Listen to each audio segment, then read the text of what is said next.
Know what blows my mind? Studies show that embracing uncertainty actually leads to better decision-making than being completely sure of ourselves.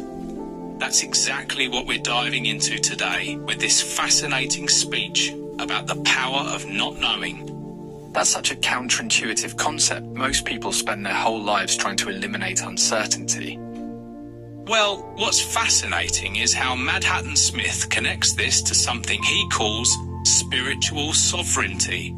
He suggests that our obsession with certainty might actually be blocking our growth.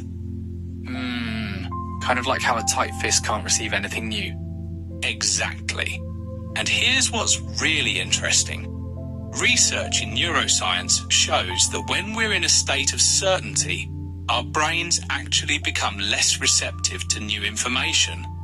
Smith takes this further by talking about these architects of perception who capitalize on our need for certainty. You know, that reminds me of ancient wisdom traditions that emphasized emptying the mind to achieve enlightenment. Right, and what's wild is how Smith connects this to modern challenges, especially in relationships. He talks about these architects of ruin, particularly father figures who create what he calls spiritual warfare in their children's lives. That's pretty heavy stuff. How does he suggest people deal with these influences? Well, he outlines this fascinating process of inner alchemy. It's like psychological detox meets spiritual practice. He says we need to recognize these negative patterns first, which often show up as what he calls frequency manipulation. The way he describes these spiritual forces affecting our behavior, it's like he's giving a modern framework to ancient shamanic beliefs. Exactly. And here's something wild. He lists specific spirits and demons, but when you look closely, they're really describing common psychological patterns. Like, what he calls the spirit of deception is really about self-delusion. So he's essentially creating a bridge between psychological and spiritual understanding. You know what? That's precisely it. And he emphasizes that this work isn't just about personal healing, it's about breaking generational patterns. Like, he talks about how these architects of ruin create ripple effects through generations. Well, that explains why he puts so much emphasis on shadow work and confronting our darker aspects.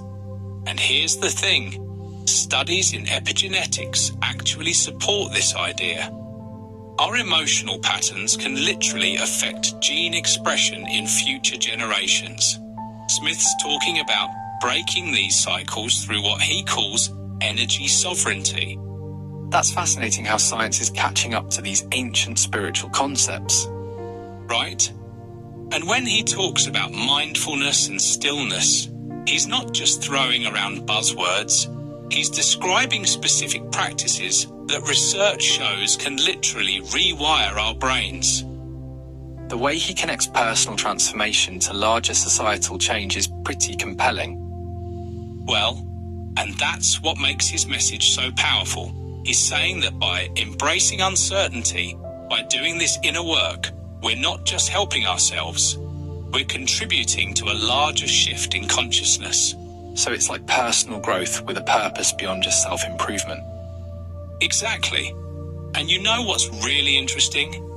He suggests that this not knowing state is actually our natural condition, that all our certainties are just constructs we've built to feel safe. That's quite a paradigm shift from how most people approach personal development. And looking ahead, I think this message becomes even more relevant. In a world of increasing complexity and rapid change, maybe our ability to navigate uncertainty becomes our greatest strength. Well, that's certainly something to think about as we wrap up today. You know, it really is. Because ultimately, Smith's message isn't just about embracing uncertainty, it's about finding freedom in that space of not knowing and using that freedom to create real, lasting change.